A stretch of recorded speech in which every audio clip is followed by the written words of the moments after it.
You are a professional footballer. You train every morning, 6 days a week, under constant medical supervision. You earn more in a single week than most people earn in a year. And to a lot of people, that seems absurd. So where does the money actually come from? The short answer is television. In 1992, 16 English clubs broke away from the old Football League and struck a broadcasting deal worth £305 million over 5 years. At the time, it was the largest sports television contract in British history. It was also the beginning of something much larger. Within 30 years, the Premier League had become the most watched football competition on the planet, broadcast in 89 countries, generating billions of pounds per season in rights fees alone. Sky Sports. BT Sport. International broadcast deals with broadcasters in the United States, Asia, the Middle East.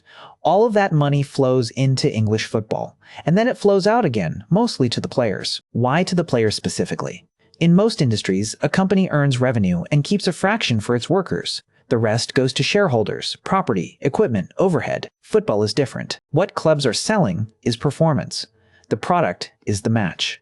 And the quality of the match depends almost entirely on the 11 players on the pitch. That makes players the scarcest and most valuable asset in the business. There are roughly 250 clubs operating at the top level across Europe's major leagues. There are perhaps 1,000 players in the world good enough to justify a starting position at that level. Some economists call it a tournament market, a structure where tiny differences in quality produce enormous differences in reward because only the very best earn the top contracts, and the top contracts belong to the clubs that generate the most revenue.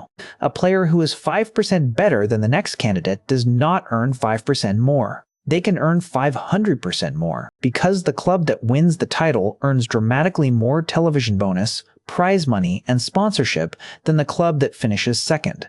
This explains why wages are high. It does not explain why they keep rising. For that, you need to understand the transfer market.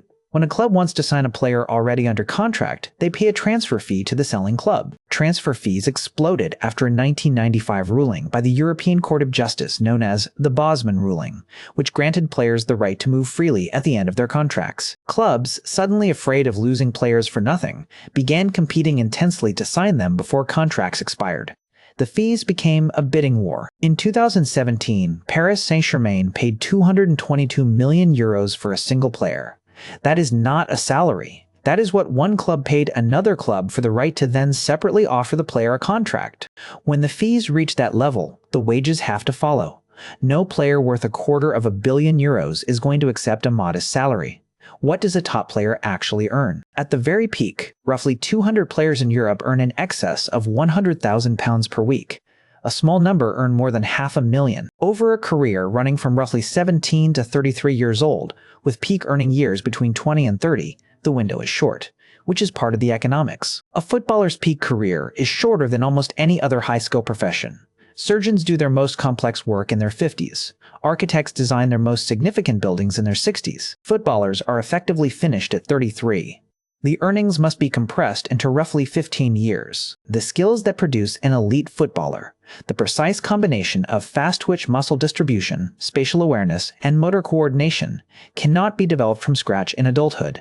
They emerge from early childhood and adolescence. You cannot decide at 25 to become a top-level professional. Either it was there at 12 or it was never going to be. That scarcity of talent, combined with an enormous and growing pool of television money, is the engine behind the wages. Unreproducible ability in a market that pays billions for performance commands unreproducible prices. It is not complicated. It is just economics applied to a sport. Now you know.